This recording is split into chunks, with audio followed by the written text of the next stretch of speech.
Hello मेरे प्यारे बच्चों, कैसे हैं आप लोग। Hope you all are fine. आज हम पढ़ने वाले हैं लाइव प्रोसेस का सेकंड पार्ट और मुझे पता है कि आपको बहुत पसंद आया पहला पार्ट। आपके ओवरवेलमिंग रिस्पॉन्सेज से मुझे बहुत बहुत बहुत बहुत ताकत मिली है और इसके बावजूद कि मेरी तबीयत खराब है फिर भी मैं आपके सामने आ पाया, इसमें आपका ही मोटिवेशन है। सो हम लाइव प्रोसेस के सेकेंड पार्ट को स्टार्ट करेंगे। हमने अभी तक पढ़ा कि ऑटोट्रॉपिक मोड ऑफ न्यूट्रिशन क्या होता है। ऑटोट्रॉपिक मोड ऑफ न्यूट्रिशन में कैसे खुद ही अपना खाना प्लांट्स बना रहे थे। आज हम पढ़ने वाले हैं हेटरोट्रॉपिक मोड ऑफ न्यूट्रिशन की। Okay, so let's start the heterotropic mode of nutrition. Heterotropic mode of nutrition can be divided into three parts, that is saprophytic, parasitic and holozoic. Saprophytic feeds on dead and decaying matter. बेटा जो organism dead and decaying matter पे feed करते हैं या depend करते हैं उनको हम सेप्रोफिटिक कहते हैं। अब देखिए हो क्या रहा है कि डेड एंड डिकेइंग मैटर में कॉम्प्लेक्स पार्टिकल्स जो होते हैं, कॉम्प्लेक्स फूड पार्टिकल्स, वो तो ब्रेक डाउन कर जाएंगे, यानी जो डाइजेशन है वो बाहर ही हो रहा है। तो इसमें कोई स्पेशल ऑर्गन अंदर जरूरत तो पड़ेगी नहीं, उसको पहले से ही डाइजेस्ट हो चुका है। भाई ऑर्गेनिज्म अगर डेड एंड डिके कर रहा है तो जो कॉम्प्लेक्स पार्टिकल्स हैं ऑलरेडी ब्रेक हो चुके हैं, तो इसमें एक्स्ट्रा सेलुलर डाइजेशन हो रहा है बेटा, यानी डाइजेस्टेड फूड को इसके द्वारा एब्जॉर्ब किया जा रहा है। किसके द्वारा? सेप्रोफिटिक। और इसका एग्जाम्पल क्या है? मशरूम है एंड बैक्टीरिया है। ओके, तो मशरूम और बैक्टीरिया जो है सेप्रोफिटिक है बिकॉज ये डेड एंड डिकेइंग मैटर पे डिपेंड करते हैं। Now second one is parasitic. अब नाम से ही दिखता है, पैरासाइट्स वो होते हैं जो दूसरे लिविंग ऑर्गेनिज्म पे डिपेंड करते हैं, प्रे करते हैं, बट ये उसको मारते नहीं है। इंपॉर्टेंट पॉइंट है ये बेटा, ये उसको मारते नहीं है। They obtain nutrients from living organism, यानी या उसके ऊपर रहेंगे या उसके अंदर रहेंगे, बट ये उसको मारेंगे नहीं। ओके, अब इसके एग्जांपल्स हैं प्लाज्मोडियम, टिक्स, लाइस, माइट्स। अब लाइस क्या होता है? जू होती है, आपने देखा होगा। ओके, माइट्स देखी होंगे, टिक्स। प्लाज्मोडियम, प्लाज्मोडियम बेटा प्लाज्मोडियम वेवेक्स आपने देखा होगा कि प्लाज्मोडियम वेवेक्स से क्या होता है? हमें मलेरिया होता है। तो मलेरिया तो भाई ये अंदर जाता है, एनाफिलस मॉस्किटो हमें काटता है, उसके माध्यम से प्लाज्मोडियम हमारे अंदर गया और प्लाज्मोडियम हमें मलेरिया कॉज करता है। तो वो पैरासाइट जो हमारे अंदर रहते हैं बेटा, उन्हें हम इंडो पैरासाइट कहते हैं। क्या कहते हैं? इंडो पैरासाइट, जो हमारे अंदर रहते हैं। बट वो पैरासाइट जो हमारे शरीर के बाहर रहते हैं उन्हें हम इक्टोपैरासाइट कहते हैं। अगर आप प्लांट्स में आपने देखा होगा तो प्लांट्स में आपने देखा होगा छोटे छोटे रेसे जैसे लटके होते हैं कसकटा के, यानी कि अमरबेल भी कहते हैं उसे हिंदी में। वो प्लांट्स के ऊपर आपने देखा होगा छोटे छोटे रेसों के, जैसे डायग्राम में आपको दिया गया है। सो कसकटा भी एक एग्जांपल है एक्टोपैरासाइट का, और इंडोपैरासाइट का plasmodium. Okay, now holozoic mode of nutrition. अब होलोजोइक बेटा इसमें क्या है? फूड पार्टिकल्स को कॉम्प्लेक्स फॉर्म में इंजेस्ट किया जा रहा है, यानी feed by ingesting solid organic matter and digest and absorb inside the body. यानी इसमें ऑर्गेनिक मैटर को खा तो लिया गया, लेकिन जो इसका डाइजेशन है, इसका एब्जॉर्प्शन है, वो हमारी बॉडी के अंदर हो रहा है। ओके, तो इसका एग्जाम्पल क्या है? Humans, animals, insectivorous plants. अब इंसेक्टिवोरस प्लांट्स आपने शायद देखा होगा, Venus fly trap. Second is आप पिचर प्लांट आपने देखा होगा। सो डिफरेंट बुक्स में देखा होगा, या आप डिस्कवरी चैनल देखते होंगे तो उस पर आपने देखा होगा। अब अगर हम देखें तो होलोजोइक मोड ऑफ न्यूट्रिशन जो शो करते हैं ऑर्गेनिज्म, उनको भी तीन पार्ट में डिवाइड किया जा सकता है। वैसे हमारी बुक में नहीं दिया गया, फिर भी जानकारी के लिए क्यों नहीं हम जान सकते इस चीज को। हर्बीवोरस, कार्निवोरस और ओमनीवोरस। हर्बीवोरस वो जो किस पे डिपेंड करते हैं? जो प्लांट्स पे डिपेंड करते हैं, जो हर्ब्स खाते हैं। ओके, वो हर्बीवोरस कहलाते हैं। वो जो फ्लैश खाते हैं उन्हें हम कार्निवोरस कहते हैं। ओके, जैसे tiger, lion. Okay, and third one is omnivorous, वो जो दोनों ही चीजें खाते हैं, यानी हर्ब्स भी खाते हैं, प्लांट्स भी खाते हैं और फ्लैश भी खाते हैं। ओके, जैसे हम, वैसे मैं मीट नहीं खाता बट स्टिल हम भी लोग, हम ह्यूमंस जो है ओमनीवोरस है। क्रोज भी ओमनीवोरस है, क्रो भी जो है जो पाता है वो खा लेता है। ओके बेटा, नौ बेटा जो ये न्यूट्रिशन का प्रोसेस है ये सिंगल सेल्ड ऑर्गेनिज्म में कैसे होता है, इसके लिए हम एग्जांपल लेते हैं अमीबा का। ओके, नाउ आप देख पा रहे होंगे कि अमीबा का एक फिगर दिया गया है, उसकी डिफरेंट स्टेजेस ड्रॉ की गई हैं। मैंने ड्रॉ की हैं 1 2 3 4 5 स्टेजेस। ओके, अब अमीबा एक सिंगल सेल्ड ऑर्गेनिज्म है, इसमें कोई भाई स्पेशल ऑर्गन तो पाया नहीं जाएगा डाइजेशन के लिए, कि पाया जाएगा? नहीं पाया जाएगा, मैंने आपको पिछले वीडियो में बताया है। ओके, सो ये सिंगल सेल्ड ऑर्गेनिज्म है, ये इसका न्यूक्लियस है। ओके, और एक फूड पार्टिकल के पास जब ये अप्रोच करता है तो बेटा ये सूडोपोडिया बनाता है। क्या बनाता है? सूडोपोडिया। सूडो का मतलब होता है कृत्रिम, आर्टिफिशियल, पोडिया मतलब हाथ। ओके, हाथ बना लेता है। तो ये कृत्रिम हाथ बनाता है, यानी सूडोपोडिया बनाता है। और ये जो फूड का पार्टिकल है ये इसको इंजेस्ट कर लेता है, यानी इसका इंजेक्शन कर लेता है। इंजेक्शन करने के बाद इसका डाइजेशन शुरू कर देता है, इसको ब्रेक डाउन करना स्टार्ट कर देता है। ब्रेक डाउन करने के बाद इसको एब्जॉर्ब करता है, यानी जो उसके पार्टिकल्स की कॉन्स्टेंट्स होते हैं उनको एब्जॉर्ब करना शुरू करता है। एब्जॉर्ब करने के बाद बेटा उसका एसिमिलेशन करता है, यानी उसका यूटिलाइजेशन शुरू कर देता है। जो पार्टिकल्स को एब्जॉर्ब किया उसने उसे यूटिलाइज करना स्टार्ट कर देता है। फिर जो पार्टिकल्स उसके यूज के नहीं रहते हैं उसे इजेशन प्रोसेस के द्वारा बाहर निकाल देता है। ओके, तो आपने देखा कि 5 स्टेप प्रोसेस में इंजेशन हुआ, डाइजेशन हुआ, एब्जॉर्प्शन हुआ, एसिमिलेशन हुआ, उसके बाद इजेशन हो गया। बेटा जैसा कि हम जानते हैं कि हम जब खाना खाते हैं तो उसे कॉम्प्लेक्स फॉर्म में खाते हैं। तो कॉम्प्लेक्स फॉर्म में खाते हैं तो भाई उसे ब्रेक डाउन भी करना पड़ेगा। तो हमने जैसा कि पढ़ा था पहले कि उसके लिए क्या होते हैं, बायोलॉजिकल कैटलिस्ट होते हैं जिनको हम एंजाइम कहते हैं। तो ये एंजाइम्स क्या करते हैं, ये फैसिलिटेट करते हैं, हमें हेल्प करते हैं कि हमारे जो बिगर पार्टिकल्स हैं उनको ब्रेक डाउन करें स्मॉलर पार्टिकल्स में। बिकॉज अगर आप स्मॉलर पार्टिकल्स में ब्रेक डाउन नहीं करोगे तो हम उसको यूटिलाइज नहीं कर पाएंगे। अब होता क्या है फूड में? तो बेटा फूड में मेनली 3 चीजें होती हैं। वैसे तो विटामिन्स भी होते हैं, but we are going to discuss in next classes about it. Today we are just going to discuss about this. Food में क्या होता है, कार्बोहाइड्रेट होता है, फैट होता है, प्रोटीन होता है। बेटा प्रोटीन तो हमारा बिल्डिंग ब्लॉक होता है। हमारी पूरी शरीर में जो रिपेयरिंग वर्क होते हैं, जो हमारी मसल्स गेन होती हैं, वो किसके कारण होती हैं? प्रोटीन के कारण होती है। ओके, आपने देखा होगा कि कोई बॉडी बिल्डिंग करता है तो क्या बनाता है? प्रोटीन पाउडर को खाता है। ओके, एंड कार्बोहाइड्रेट आपको इंस्टेंट एनर्जी प्रोवाइड करता है। आपकी बेसिक फंक्शनिंग ऑफ बॉडी जो है उसके लिए कार्बोहाइड्रेट रिस्पॉन्सिबल होता है। फैट्स एक तरह से आप जो बॉडी में स्टोर होता है आपका फूड उसको प्रोवाइड करता है। तो फूड स्टोरेज फैट के फॉर्म में होता है। मेनली कार्बोहाइड्रेट और फैट ही हमें एनर्जी देते हैं। ओके, तो मेन सोर्स ऑफ एनर्जी जो हमारी बॉडी में है वो फैट्स एंड कार्बोहाइड्रेट्स हैं। ओके, नाउ हम सबसे पहले देखते हैं कि जिस डायग्राम को मैंने देखिए काफी स्टेप्स में डिवाइड किया है। वैसे बायो जब पढ़नी चाहिए बेटा तो हमेशा किस फॉर्म में पढ़नी चाहिए? बायो को पढ़ना चाहिए डायग्रामेटिकली फॉर्म में, डायग्राम्स के थ्रू याद करना चाहिए। Because it's very easy to remember the diagrams. But जब आप क्या कहते हैं किसी चीज को सिर्फ लिख के याद करते हैं तो कॉम्प्लेक्स हो जाता है, डिफिकल्ट हो जाता है, वर्ड्स भूल जाते हैं। सो हम डायग्रामेटिकली समझेंगे स्टेप बाय स्टेप और बहुत ईजी होने वाला है। Don't worry about it.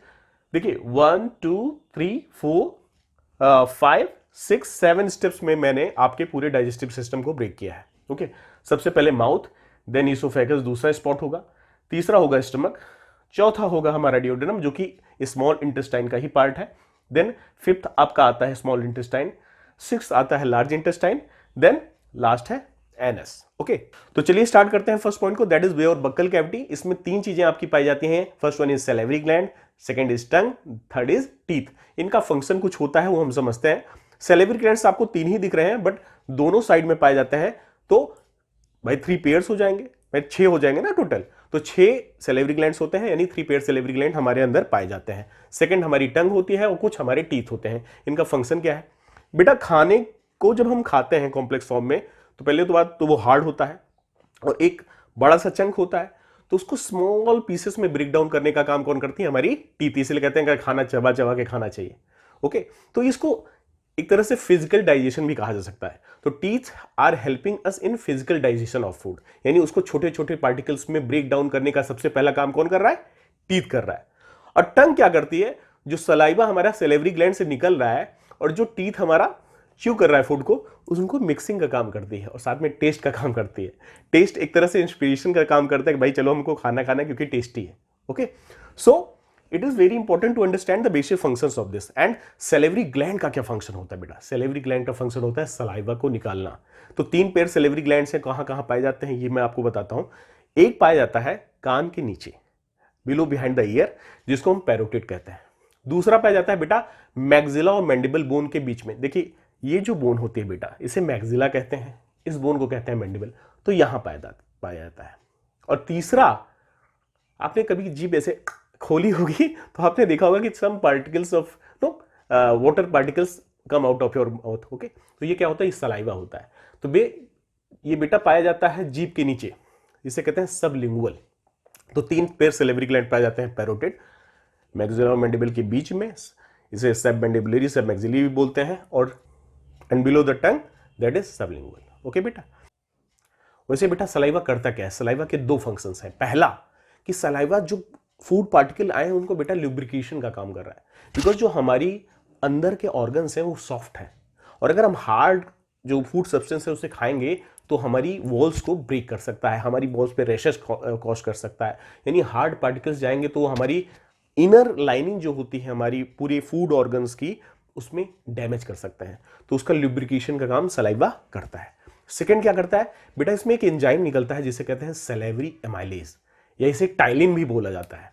ये सैलिवरी एमाइलेज या टाइलिन हमारे कार्बोहाइड्रेट भैया का पाचन करता है, कार्बोहाइड्रेट का डाइजेशन करता है। इसीलिए देखिए हम खाना हमें कुछ देर में मीठा लगने लगता है, यानी शुगर्स का डाइजेशन कर रहा है ना बेटा, स्टार्च का डाइजेशन कर रहा है, तो खाना हमारा कुछ देर में मीठा लगने लगता है। अब इससे कुछ क्वेश्चंस बन सकते हैं कि सबसे पहले डाइजेशन कहां स्टार्ट होता है? बकल कैविटी में, आपके माउथ में।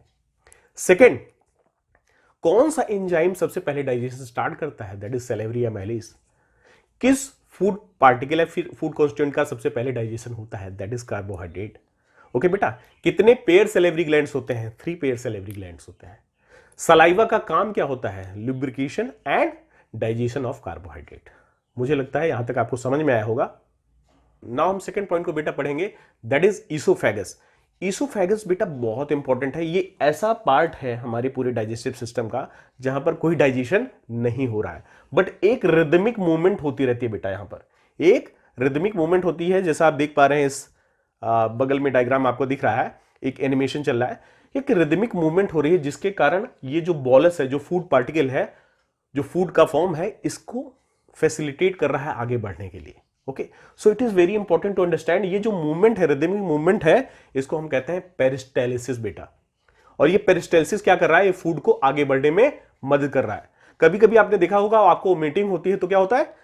रिवर्स पेरिस्टालिसिस हो जाती है, यानी आपका जो खाना पेट में पहुंचा है वो आपको बाहर निकल जाता है, उसको हम रिवर्स पेरिस्टालिसिस भी बोल सकते हैं। ओके, तो जिस रिदमिक मूवमेंट को, जिसके कारण फूड पाइप से खाना नीचे को जाए, that is called peristalsis. Now हम डिस्कस करने जा रहे हैं थर्ड स्टेप को, और थर्ड स्टेप होता है स्टमक के द्वारा। स्टमक बहुत इंपॉर्टेंट है बेटा।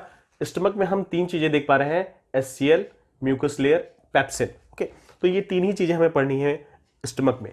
अब स्टमक में एक स्पिंटर होता है, यहां पर स्टमक के पहले इस स्पिंटर के थ्रू जब खाना नीचे को जाता है तो होता क्या है बेटा, उसका स्वागत कौन करता है? एचसीएल, यानी बारातियों का स्वागत एसिड के साथ किया जाए तो एचसीएल के द्वारा स्वागत किया जाता है। और ये एचसीएल जो है एक एसिड है भाई, एसिड तो बहुत खतरनाक चीज है, हमारे पेट में क्या कर रहा है।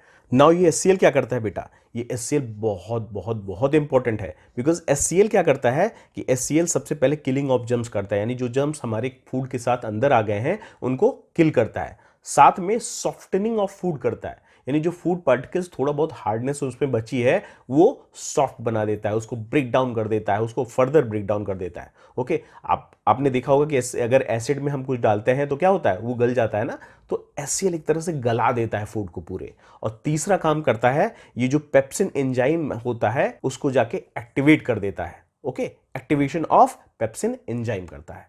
अब हम सोच रहे होंगे कि एचसीएल तो एक एसिड है, तो हमारी स्टमक की वॉल्स में क्या होगा कि ये डैमेज कॉज करेगा, बट मैंने आपको जैसा बताया कि एक म्यूकस की लेयर पाई जाती है बेटा, और ये म्यूकस की लेयर क्या करती है? ये प्रिवेंट करती है एचसीएल को डैमेज करने से स्टमक की वॉल्स को। ओके, म्यूकस का भी फंक्शन हमने समझ लिया, एचसीएल का भी फंक्शन समझ लिया। ये पेप्सिन क्या काम करता है बेटा? ये पेप्सिन डाइजेशन स्टार्ट करता है किसका? प्रोटीन का। तो एक तरह से हम कह सकते हैं कि प्रोटीन का सबसे पहले डाइजेशन कहां से स्टार्ट हुआ? स्टमक से।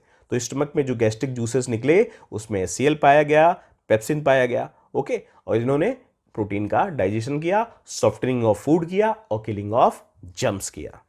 अब खाना आगे बढ़ के पहुंचता है बेटा ड्यूडेनम में, जो कि एक स्मॉल इंटेस्टाइन का ही पार्ट है, बट वो बहुत इंपॉर्टेंट है बिकॉज वहां पर दो जूसेस निकलते हैं, डाइजेस्टिव जूसेस पहुंचते हैं। वो है लीवर का जूस और पैंक्रियाटिक जूस।